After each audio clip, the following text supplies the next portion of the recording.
If your chili tastes bland, you're probably missing a couple of very important steps, and I can show you how to fix that. All right, let's cook, y'all. We got a family to feed. All right, so we are gonna start right over here on the stovetop. I have, a very hot pot and a couple of pounds of ground beef. Everybody's in the pool? And this is our first step. So we are gonna start with browning off hard. A lot of people don't do this. And you end up with gray ground beef. And I have a tripod sliding down. Hang on. All right, that's better. Y'all need to see what's going on in there. So you really do want to get the heat up. And you want to leave the ground beef in place while it gets some caramelization on it. It's called the Maillard reaction. So this is 2 pounds of ground beef. And I've seen a lot of folks on YouTube lately that have those fancy doodads that have the little, I don't know, octopus arms on it where they're crunching up their ground beef. And those are fine. They work pretty well to crumble it up. But the more you leave your ground beef in contact with the hot surface, the more crustiness you're going to get. So you really don't want to use that at first. You want to let it stay in contact with the hot surface because you're going to get more browning, and browning means more flavor. So sure, you can use that. It does help crumble it up. But frankly, I think just a plain old wooden spoon does just as well. And you really don't want to move it at first. So add your oil. In my case, I had some tallow and a hot pot. So this is going to be our chili pot. And I've got my ground beef in here, and I'm just going to leave it until it gets nice and crusty. So I'll come back in just a minute, and I'm going to show you what that looks like.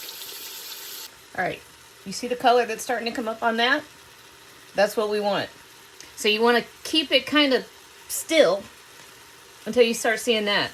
You also see all the steam that's coming up out of there? That's where the moisture is leaving the ground beef. So the trick to that is to kind of let all that water leave. So keep the heat up. You can kind of spread it out, let that water evaporate. Keep the heat going, and don't stir it too much. Let the heat do the work for you. Y'all hear that sound?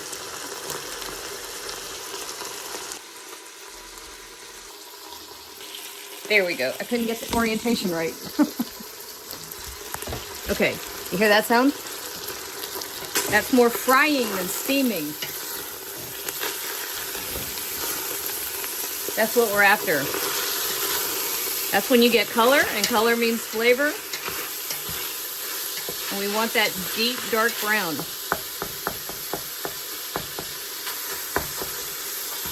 That's why those little octopus doodads, I don't think they're really necessary. The crumbling is going to happen.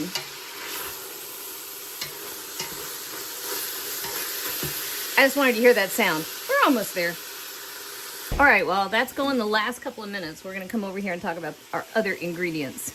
So I have right here 1 yellow onion, a red bell pepper, a yellow bell pepper, and a jalapeno that I cut up. I took the seeds and the ribs out of the jalapeno. I have a second jalapeno. I wanted some spice, but I don't want to take anybody's head off. And a trick I've seen with some folks that cook with serranos and Scotch bonnets, they just kind of poke holes in it and they drop the whole chili in, and I think that's kind of smart. So you get some spice, but you don't get it so hot that people can't eat it. And I have some folks that can't really handle heat, so I'm going to do the second one that way. Then I have several different types of chilies here. So I don't like messing with minced garlic. It just kind of irritates me, so I've decided I'm not gonna. So I have a tablespoon and a half of what is that called? Chili powder. I have a tablespoon and a half of kosher salt. This is Morton's crystal salt, or no, Morton's kosher salt. So it's larger than the diamond crystal salt. So I've got a little bit more to make up for the crystal size. Then I have plain old chili powder. That's about 3 tablespoons. I've got a teaspoon and a half of black pepper. I have smoked paprika. I have a tablespoon and a half of cumin. And then I have ancho chili powder. Love that stuff. A 28-ounce can of petite diced tomatoes and 2 tablespoons of tomato paste. And now that we've got some serious color developing on our ground beef, I think it is time that everybody kind of goes in the pot. Now, if you like more liquid, or a liquidier, whatever. If you like more liquid, I suggest that you've got a couple options. I'm also going to talk about the bean conundrum here in a second.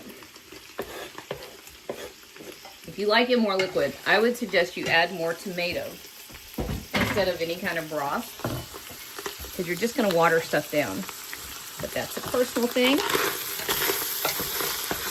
I'm also going to add beans to mine because chili is one of those dishes.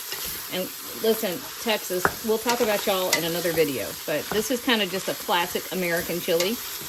And it's one of the best ways that you can stretch a small amount of beef to feed a whole lot of people. So we're going to go with the beans. But we also want it nice and thick. So we're not adding too much liquid. We're going to let the tomatoes do the talking for us.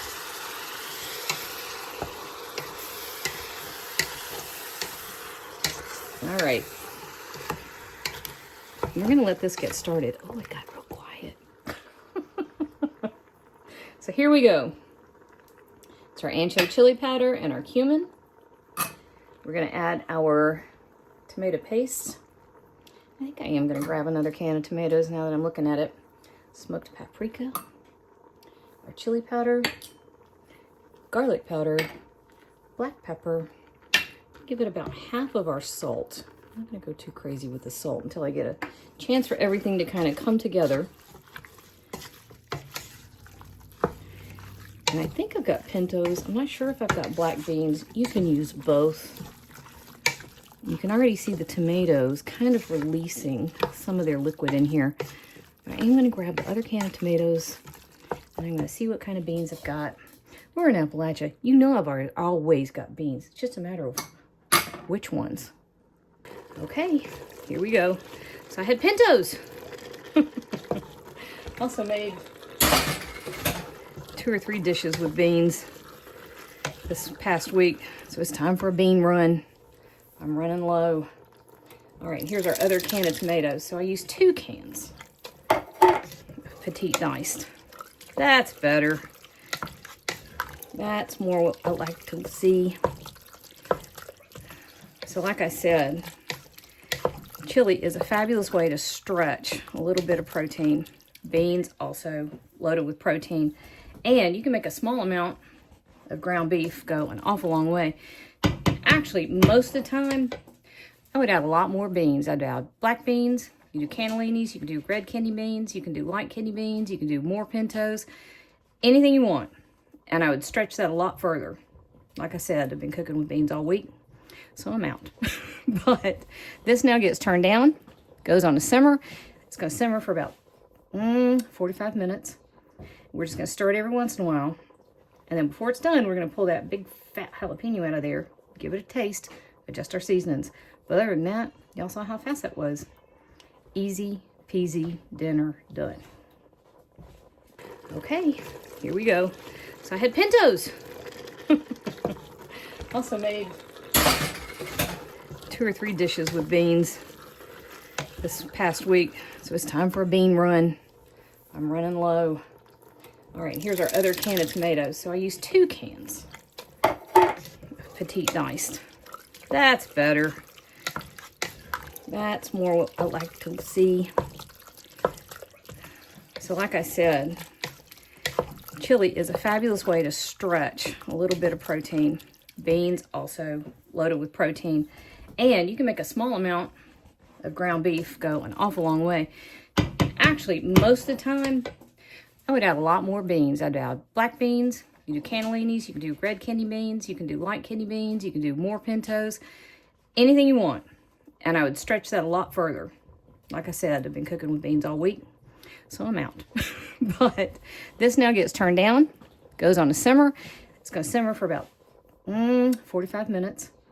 We're just going to stir it every once in a while. And then before it's done, we're going to pull that big fat jalapeno out of there, give it a taste, adjust our seasonings. But other than that, y'all saw how fast that was. Easy peasy dinner done. Hello. Here we go. Check this out. All right, I transferred us to a smaller pot to make it easier for you to see. We have chili. This is kind of our reward for the day. A pot of chili.